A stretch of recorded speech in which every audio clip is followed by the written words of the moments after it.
Ladies and gentlemen, welcome back to the Smart Tank Revolution, where we always kick out at 2.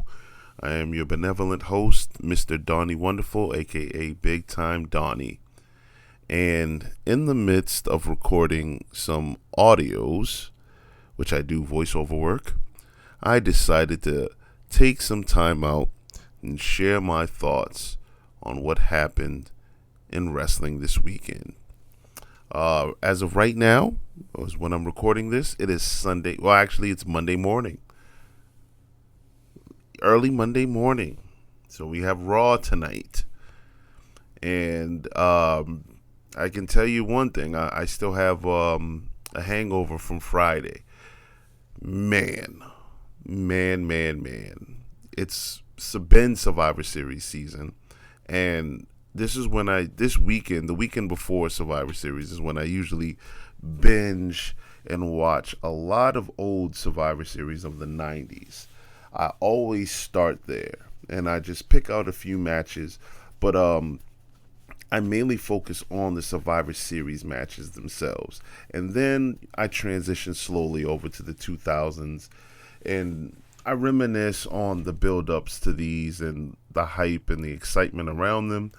There were a few years where it was Raw versus SmackDown, and they had, their varying teams, which made it an interesting watch because up until that point, well, even now too, they still keep them exclusively off the other shows. But I used to be really intrigued about the champions fighting because I would always say the winner of that is the real undisputed. But what we have here going into this year's Survivor Series is a story that has transcended any title. Do you really care about Cody at this point? Just for this pay-per-view, I mean. What happened Friday with Paul Heyman returning and then bringing in another Paul Heyman guy, as we can say, maybe one of the OG Paul Heyman guys, CM Punk, to cap off the OTC's team in War Games. CM Punk, Roman Reigns, the Usos, and Sami Zayn versus the New Bloodline, which I'm a huge fan of. Right? I acknowledge Solo Sikoa as our tribal chief. And what I can say to my colleague, Mr. Joey Business, shout out to you, who was live in the building for AEW's Full Gear 2024. More on that later. Well, actually, I also want to plug in. Go look at our shorts. We just uploaded some point of view footage of Ricochet entering to fight Takeshita. Spoiler alert: Ricochet lost. And my man, freshly squeezed Orange Cassidy, as he entered the ring to duel with Jon Moxley for a second year straight. Spoiler alert: freshly squeezed Orange Cassidy lost in a match that I thought was just okay. It was okay. Wasn't better than the match they had last year for the international title. But we're here to talk about Survivor Series. And I am the tyrant of tangents, so that little detour shouldn't have surprised anyone, especially if you've been a long-time supporter of the channel, which we thank you. But this gives the crown jewel victory that Solo Sikoa scored over Roman Reigns a lot more clout now to me. And I have a feeling that this isn't going to happen twice. Roman Reigns, the OTC team, they're just way too stacked. There's a lot of star power there. And to tell you the truth, I would love for Solo Sikoa and the New Bloodline to go over here, because it'll just add to their importance and it'll add to their relevancy. I truly, honestly feel that they're getting the look. They're getting the reputation and look as the bootleg bloodline, which I don't like. But let's give them some clout here and give them some really, really, really good victories. Enough to get you guys all shut the F up. let's silence all the detractors and the critics. How about this? Because Paul and everybody at WWE, the writing team, we know you listen. Let's have Solo go over twice, 2 times straight, and then do something at the Royal Rumble.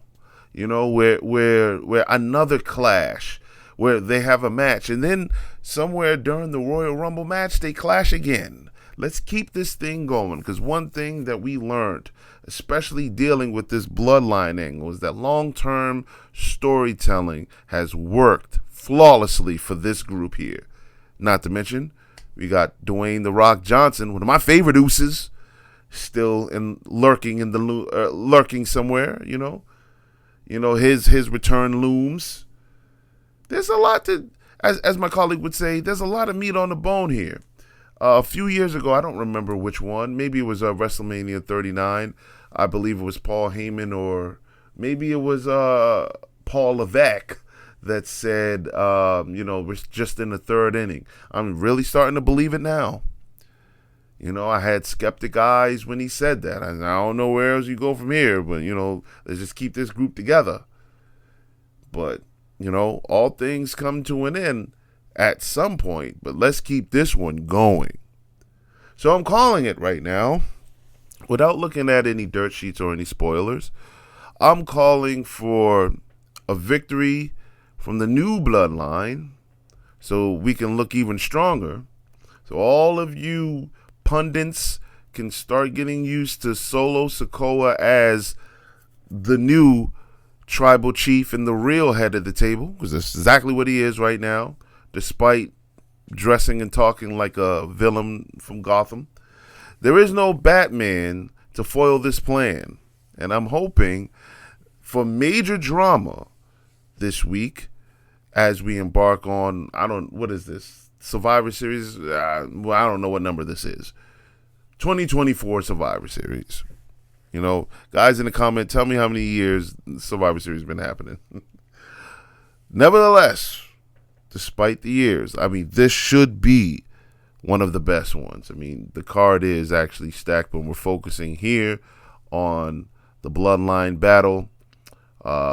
Anything with CM Punk, I hate to see him lose, but I think is necessary here. And I think there needs to be some drama there too. This is an angle and a feud that transcends a title. You don't need it. This feud here just needs an arena, and we have it at Survivor Series this week. So, gang, let me know in the comments what you guys feel about this. The CM Punk return was huge.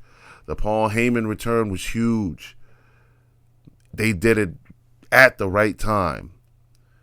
There's one more go-home show. Imagine if they had waited for SmackDown this Friday.